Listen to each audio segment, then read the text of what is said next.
The Church in the DR Congo, A Personal Perspective. Part 4. What Attracts People to the Church?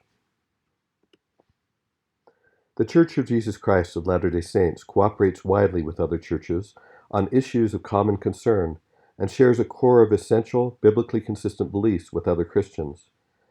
Paramount among these beliefs is that salvation comes only in and through the grace of God and the name of Christ.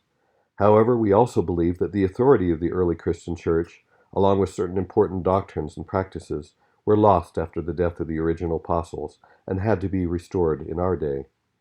Some of these doctrines and practices, including a renewal of spiritual gifts, continuing revelation, the need for modern prophets, and temple ordinances that can unite families across the generations, resonate deeply with many Africans. With an average of 1,800 new investigators per month at our mission alone, we had a hard time keeping up with the demand for copies of the Book of Mormon and other church literature. Kathleen typically ordered as many copies of the Book of Mormon as she was permitted at a time, but shipping and customs were slow and unpredictable, and it could take 3 months or more for them to arrive. One day, as Neonkonde drove us through the rural villages in Congo, we stopped to talk.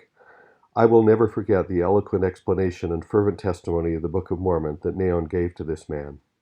No less impressive was the sincere interest of the man himself in the book that was being shown to him.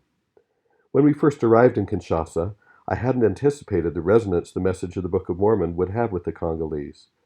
But as we learned more about the situation of the people, we realized how relevant the story was to their everyday circumstances.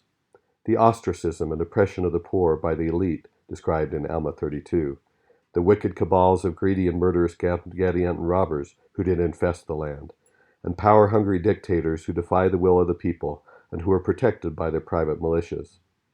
To the Congolese, Mosiah 29, 21, and 22 feels very contemporary. Quote, "And behold, now I say unto you, you cannot dethrone an iniquitous king, save it be through much contention, and the shedding of much blood. For behold, he has his friends in iniquity, and he keepeth his guards about him." End of quote. Since the DR Congo became independent in 1960, a transition in government has never taken place except through violence. Of course, the most important convincing power of the book is its positive message about Jesus Christ and his gospel. Dreams and visions are not unusual in the DR Congo, and the people recognize the ring of authenticity in the story of Joseph Smith. These are some of the chauffeurs and car washers we greeted nearly every day on our way to the mission office. Like Jesus' parable of the laborers who were engaged in different hours of the day as the needs of the field arose, they would sit together in the parking lot in plastic chairs. Those fortunate enough to have regular customers were waiting for a call. Those not so fortunate to have such patrons, hoping someone, anyone, would give them some work. One day as we walked through the parking lot, one of them complimented me on my watch and asked if I would give it to him. It was an inexpensive watch that Kathleen had given me when the battery on my first watch had swollen and popped off the watch face in the heat of the summer. But mission rules prohibited us from giving money or valuables to others, so I demurred with as much kindness as possible. Each day, however, he persisted with his question. Finally, a good answer to his question popped into my head. I said, "If, when you turn 100 years old, you invite me to your birthday party, I will bring this watch to you as a gift." He laughed and agreed, and it became a little bit of a game after that. At each time we passed them in the parking lot, he would say, "Don't forget my 100th birthday." During a brief visit last spring, our son Samuel brought 2 of the watches to Kinshasa. We presented them to Charlie and Trésor the week before we finished our mission. They were thrilled. In contrast to our security guard friends at the Résidence Azur, most of the security guards at the Crystal apartment where we lived wanted to talk with us about the gospel. Their appetite for the scriptures and other church literature was insatiable. We gave many referrals to the missionaries and had the chance to teach them in formal and informal settings. I will never forget the gratitude and joy of a security guard to whom we presented the Book of Mormon one afternoon. He studied it for much of the evening shift. The next morning, as we were leaving the building, he exclaimed to us his excitement about what he had read and felt. He said, "I have learned so much about the time between death and resurrection from Alma, more than I ever knew before." Along some of the streets that bordered the Avenue Triomphale, traffic robots operated at the intersections. At one such intersection, the robot is female. In celebration of the Jour de la Femme, Day of Women, it was clothed in a dress and wore large earrings. During busy times, human police officers would often stand below it.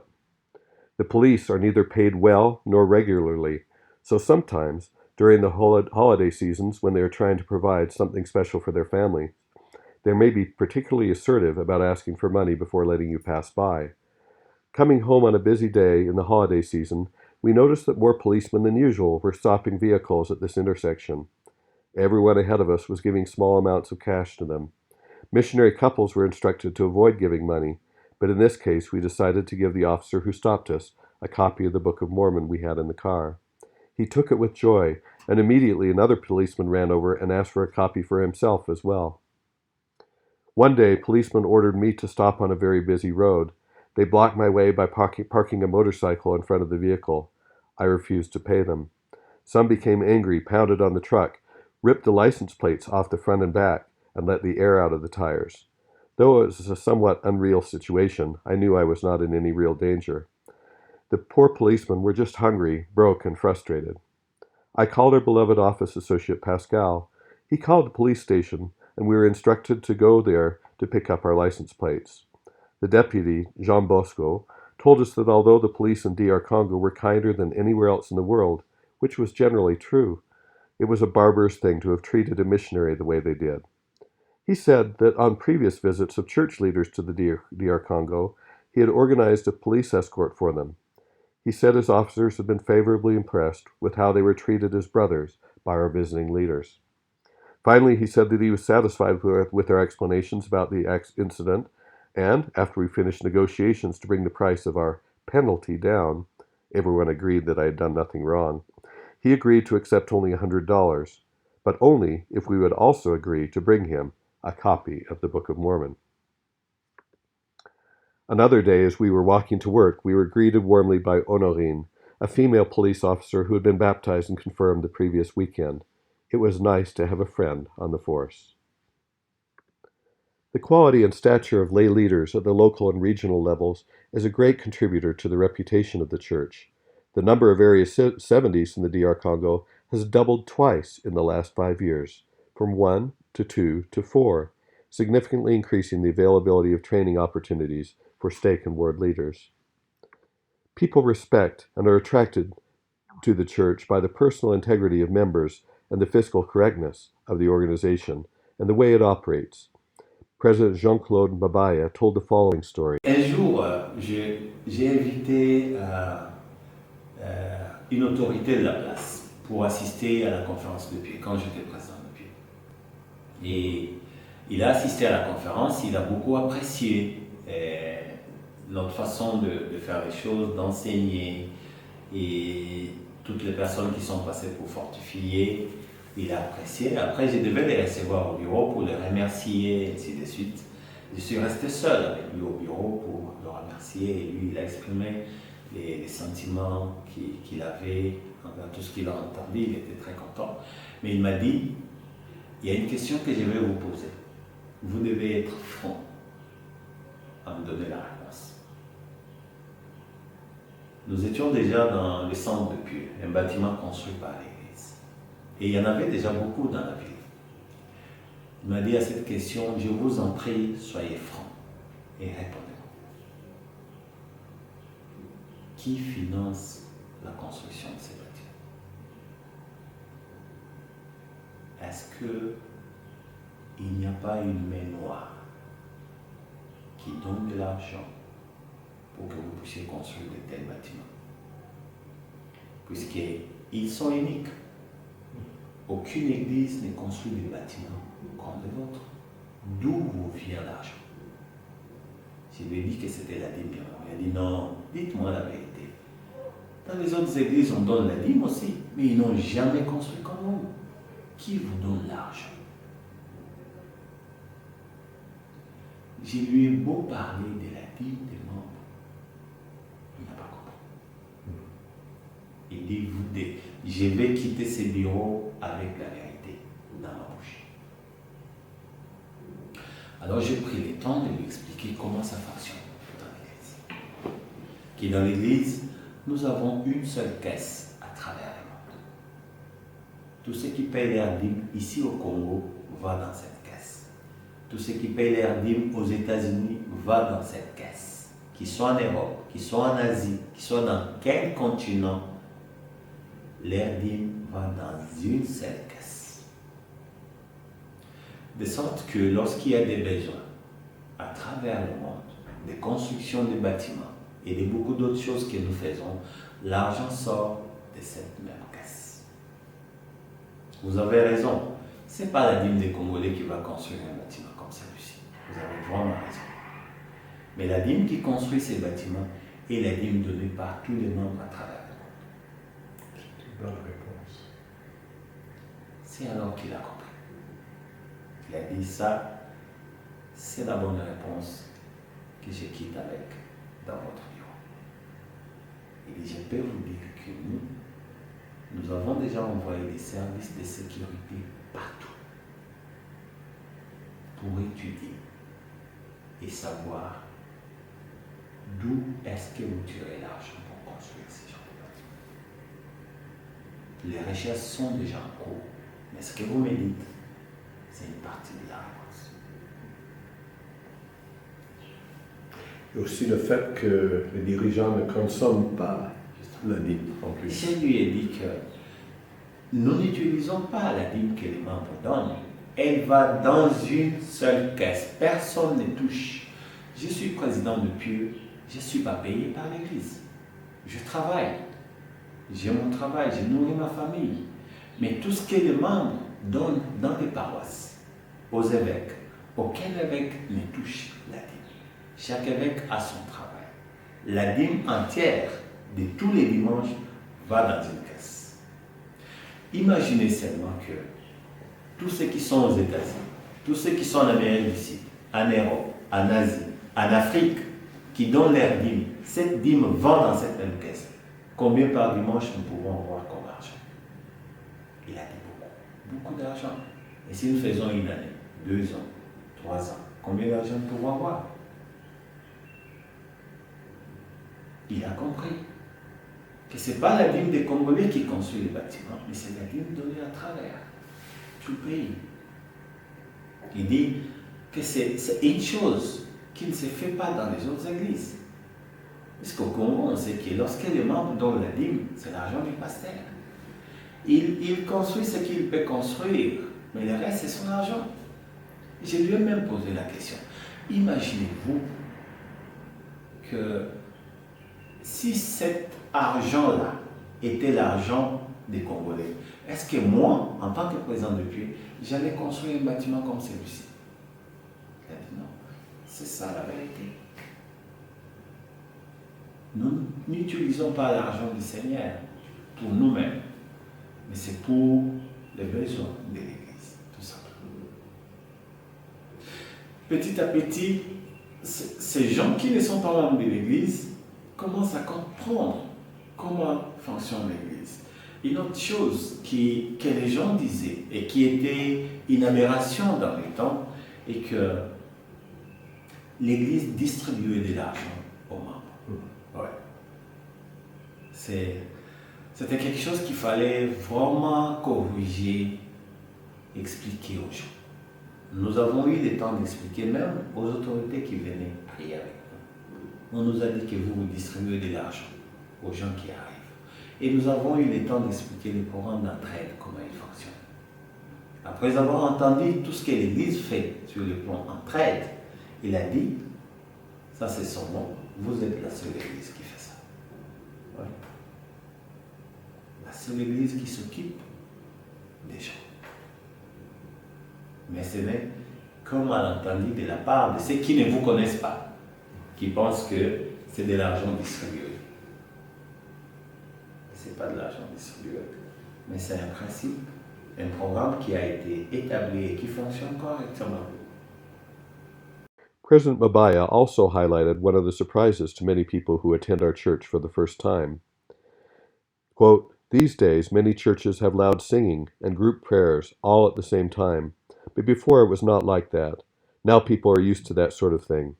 But when people come to our meeting, everything is calm. One person prays on behalf of everyone else. One person teaches on behalf of everybody. It's different.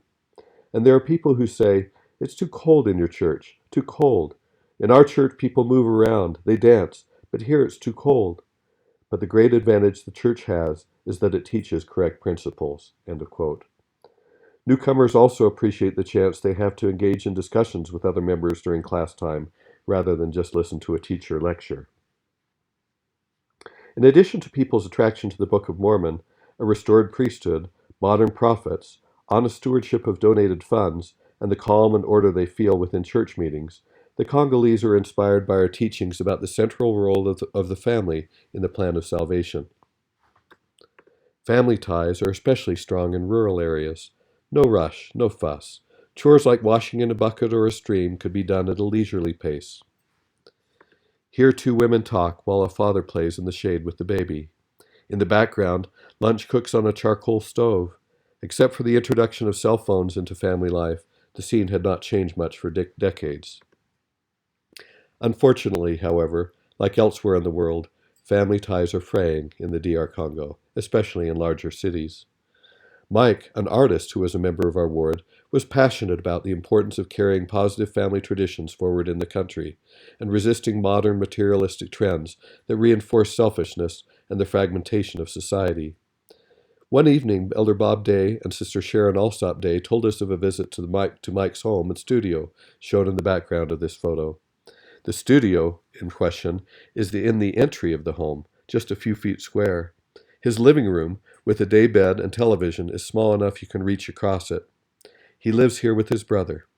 Because the unpaved roads that lead to his home were strewn with garbage, the Days thought it was remarkable that the dirt path that leads to his home was swept and immaculate. As they walked to the house, they felt uncomfortable leaving all their footprints in such a carefully maintained path.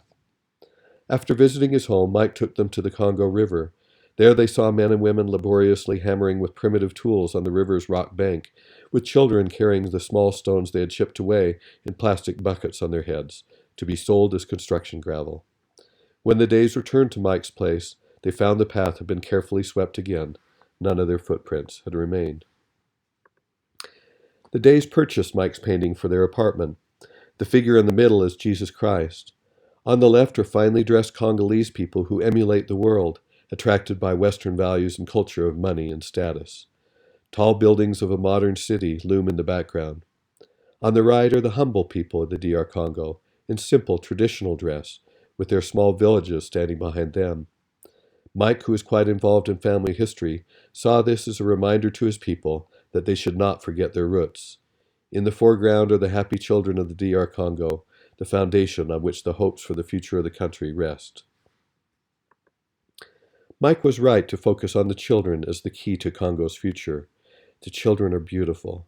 Though many, especially in the rural areas, lacked access to schools and basic services, you got the feeling that their life on the whole was more wholesome and positive than in the city.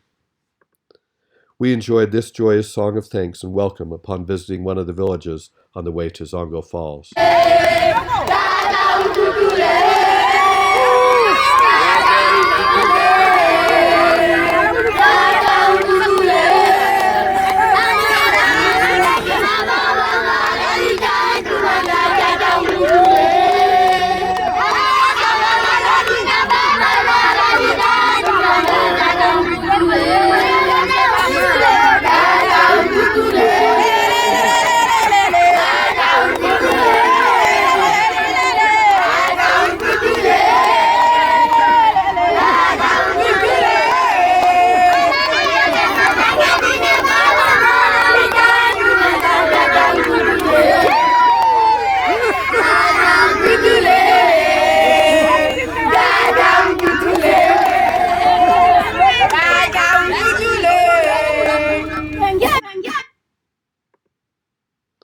The villages are beautiful.